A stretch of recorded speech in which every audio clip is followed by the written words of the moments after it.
తాకట్లో ఉన్న మీ బంగారాన్ని విడిపించి ఆ రోజు ఆన్లైన్ రేటుకి కొంటాం. Sharma gold company. శ్రీమాత్రే నమః. శ్రీ గురుభ్యో నమః. తదుపరి సింహరాశి.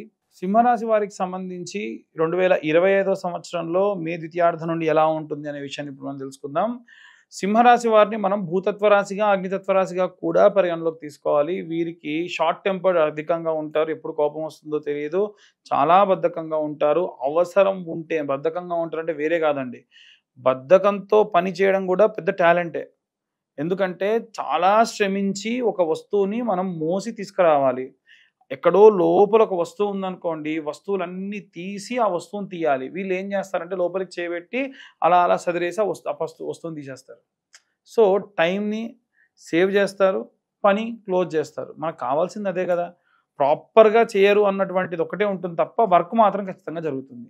కాబట్టి వీరు సింహం లాగానే ప్రవర్తిస్తారు ఒక రకంగా. ఎలా అంటే ఆకలేస్తే తింటే మళ్ళీ 3 నెలల దాకా 2 నెలల దాకా తినకుండా ఉంటారు, ఫస్ట్ ఉండగలరు. కాబట్టి ఆకలి దప్పులు వీళ్ళని బాధించవు. చాలా ప్రశాంతంగా ఉంటారు. చాలా వర్కాహాలిక్ అని కూడా వీరిని చెప్పొచ్చు. కానీ వర్క్లో కాస్త బద్ధకంగా ఉంటారు. ఇవన్నీ కూడా ఈ రాశి వారికి సంబంధించి ప్లస్ పాయింట్స్ అని చెప్పొచ్చు. ఆరోగ్య సమస్యలు గతంలో ఇబ్బంది పెట్టినంతగా ఏమి ఉండవు, కానీ చిన్న చిన్న ఆరోగ్య సమస్యలు ఉంటాయి అన్ని వర్గాల వారికి.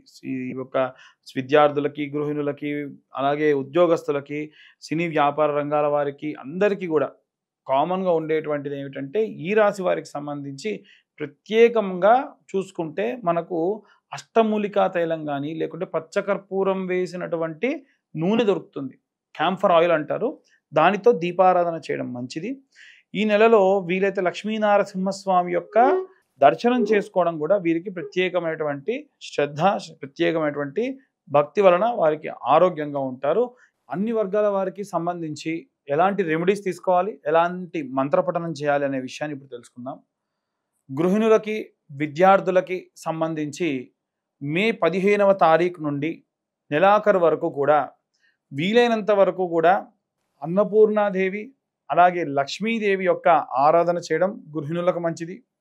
వీలైనంత వరకు అన్నపూర్ణాదేవి స్తోత్రము నిత్యం ఒకసారి వినడము, చదవడము ప్రత్యేక శక్తినిస్తుంది. విద్యార్థి దశలో ఉన్నటువంటి వారంటే ఒక స్కూలింగ్ కానీ కాలేజ్ అని కాకుండా ఎటువంటి కాంపిటేటివ్ ఎగ్జామ్స్కి ప్రయత్నించే వాళ్ళు కూడా మేధా దక్షిణామూర్తి స్తోత్రం వినడం చాలా చాలా ప్రత్యేక శక్తినిస్తుంది.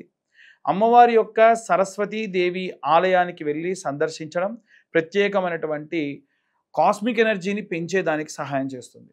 అలాగే ఎవరైతే ఉద్యోగస్తులు ఉన్నారో మీరు ఈ నెలలో ప్రత్యేకమైనటువంటి జాగ్రత్తలు తీసుకోవడం వల్ల వచ్చేటువంటి 6 నెలల్లో కూడా ప్రత్యేకమైనటువంటి శ్రద్ధ మీ యందు మీ పై అధికారులు చూపించే అవకాశం ఉంటుంది.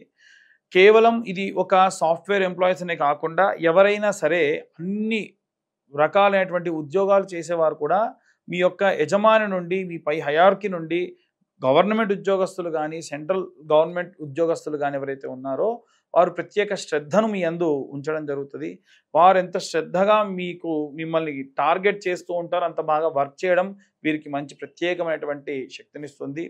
వీరికి ప్రత్యేకంగా దత్తాత్రేయ స్వామి వారి యొక్క గురుచరిత్ర పారాయణ చాలా శక్తినిస్తుంది. అలాగే వ్యాపారానికి సంబంధించి గురువారము, శుక్రవారము తెల్ల ఆవాలు, ఆవు నెయ్యి, సాంబ్రాణి పొడి కలిపి శుక్రవారం నాడు అలాగే గురువారం నాడు ప్రతి శుక్ర గురువారాల్లో సాయంత్ర సమయంలో ఒక కప్పు వెలిగించి దాంట్లో ఆ యొక్క పదార్థం ఇప్పుడు చెప్పిన మిశ్రమాన్ని వేసి ధూపంగా వేయడం వల్ల ప్రత్యేకమైనటువంటి మంచి వ్యాపార అభివృద్ధి కలిగేటువంటి అవకాశం ఉంటుంది.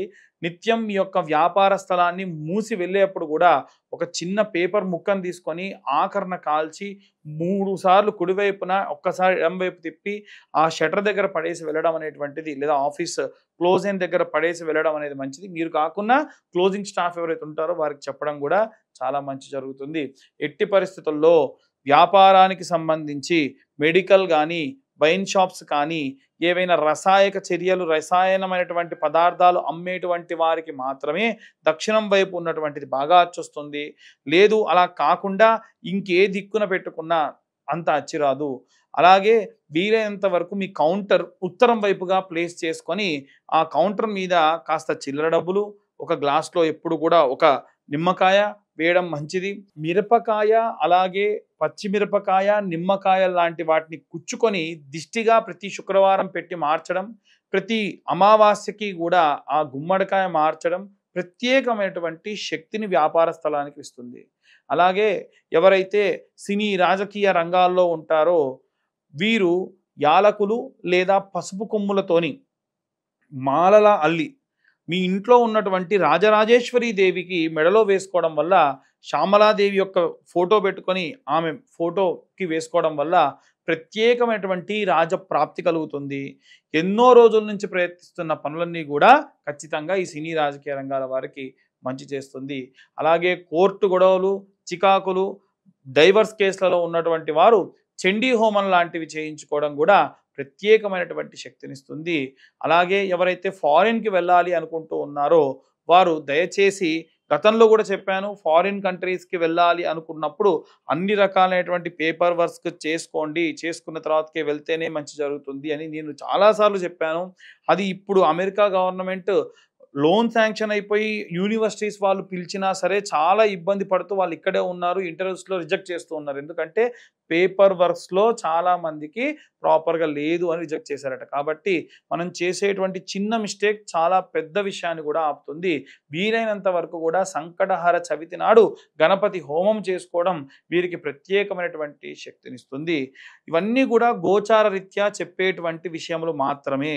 పూర్తిగా మీ జాతకం విశ్లేషణతో 60 నుండి 70 పేజీల్లో కావాలనుకున్నా మీ యొక్క పేరు, date of birth, time, place ఉంటేనే జాతకం ఎవరైనా చెప్తారు. అవి లేకుండా ఎవరైనా జాతకం చెబుతానని చెప్పినా నమ్మకండి. ఇలా జాతకం కావాలి అనుకుంటే ఈ 2025 సంవత్సరంలో కేవలం ₹2025 ఛార్జ్ చేసి పూర్తి జాతకం వారికి అందించి వారితో డీటెయిల్డ్గా జాతకం గురించి మాట్లాడడం కూడా జరుగుతుంది.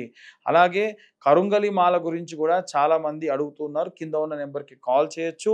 డీటెయిల్స్ అన్నీ కూడా పంపిస్తే వారికి అభిషేకంలో మీ గోత్రనామాలతో పూజ చేసి పంపించడం కూడా జరుగుతుంది. సర్వే జన సుఖినో భవంతు. స్వస్తి.